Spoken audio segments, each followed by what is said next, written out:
Hello students, मैं doctor लता व्यास Chaudhary Balluram Godara college से आज हम बीए पार्ट फर्स्ट के सेकंड पेपर में नेपोलियन बोनापार्ट के उदय के बारे में इस वीडियो में चर्चा करेंगे। तो सबसे पहले हम देखते हैं नेपोलियन बोनापार्ट का जो जन्म है उसके बारे में हम बात करते हैं। तो नेपोलियन बोनापार्ट का जन्म 15 अगस्त 1769 को कोर्सिका द्वीप के एक निर्धन वकील कार्लो बोनापार्ट के घर में हुआ था।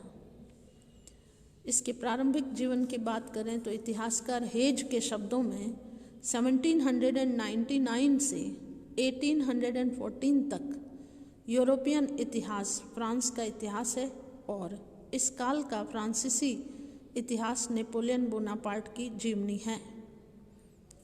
हम नेपोलियन बोनापार्ट के प्रारंभिक जीवन की बात करें तो उसकी माता लेजिटिया बहुत सुंदर और कठिन परिश्रम करने वाली महिला थी। नेपोलियन के 4 भाई तथा 3 बहनें थीं। 10 वर्ष की आयु में नेपोलियन को विद्या अध्ययन के लिए फ्रांस भेज दिया गया।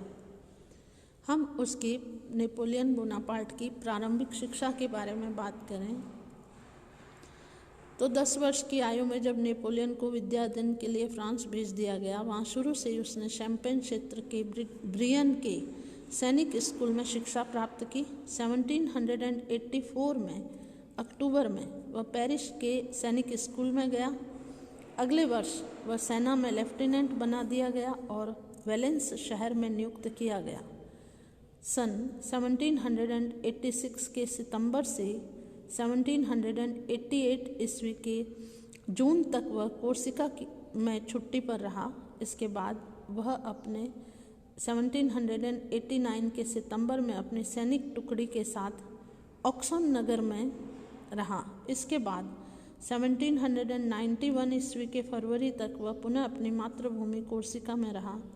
कोर्सिका में रहते हुए उसने स्थानीय दलगत राजनीति में सक्रिय भाग लिया और वह क्रांति समर्थक एक दल का नेता बन बैठा।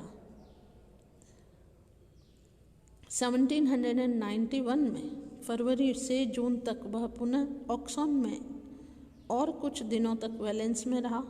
1792 ईस्वी में वह पुनः कोर्सिका चला गया। हम बात करें उसके आगे के जीवन अभियान की तो सबसे पहले आती है तूलों का घेरा। ये क्या था?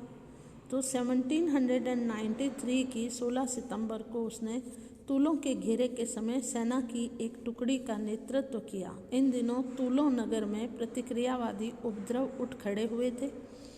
राष्ट्रीय महासभा का अधिवेशन भी इसी नगर में हो रहा था। उत्तेजित भीड़ ने महासभा के सभा स्थल को घेर लिया। तब नेपोलियन ने अपनी योग्यता और दिलेरी से उत्तेजित भीड़ को नियंत्रित करके महासभा के सदस्यों को मृत्यु के मुख से बचाया। इससे रॉबर्टस्पियर उससे काफ़ी प्रसन्न हुआ।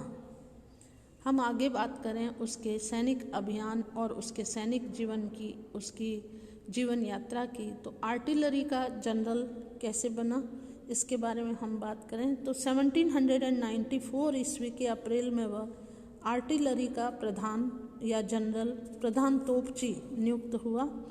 रॉबर्टस्पियर के पतन के बाद उसे गिरफ्तार कर लिया गया, लेकिन 20 अगस्त को उसे छोड़ दिया गया और पुनः पुराने पद पर नियुक्त कर दिया गया।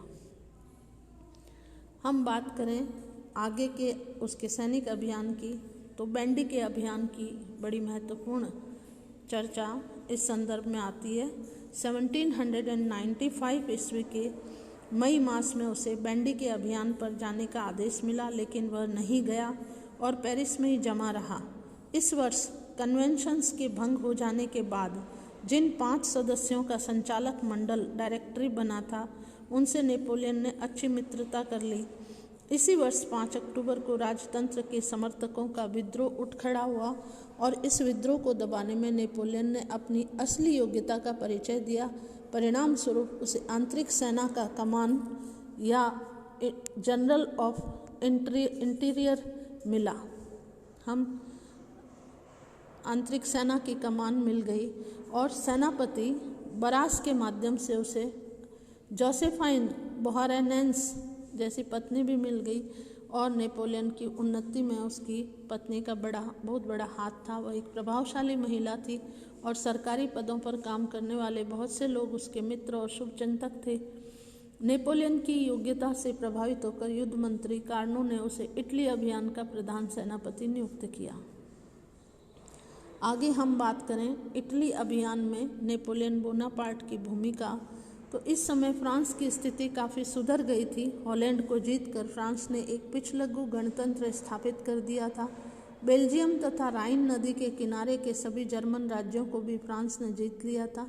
प्रशा, स्पेन और टस्कनी युद्ध से हट गए थे और अब केवल इंग्लैंड और ऑस्ट्रिया ने क्रांतिकारी फ्रांस के विरुद्ध युद्ध जारी रखा था। इटली के बहुत से क्षेत्र ऑस्ट्रिया के अधिकार में थे। इटली का पोप भी क्रांति का जबरदस्त शत्रु था और उसी के इशारे पर फ्रांस में कई धार्मिक उपद्रव भड़के थे। अतः फ्रांस के लिए इटली पर आक्रमण करना स्वाभाविक ही था। बोनापार्ट का इटली अभियान सैनिक विशेषज्ञों की दृष्टि से युद्ध कला का अपने ढंग का एक अनूठा उदाहरण है। श्रेष्ठतम कोटि के रण कौशल का परिचायक है।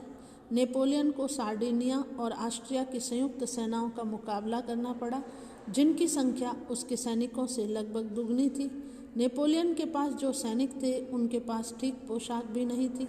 अधिकारियों तक के पास जूते नहीं थे। इसलिए नेपोलियन ने शत्रु सेनाओं को आपस में मिलने का अवसर न देकर उन्हें पृथक पृथक करके परास्त करने का निश्चय किया। सर्वप्रथम उसने डीगो के स्थान पर ऑस्ट्रिया की सेना को परास्त करके उसे पूर्व की तरफ खदेड़ दिया।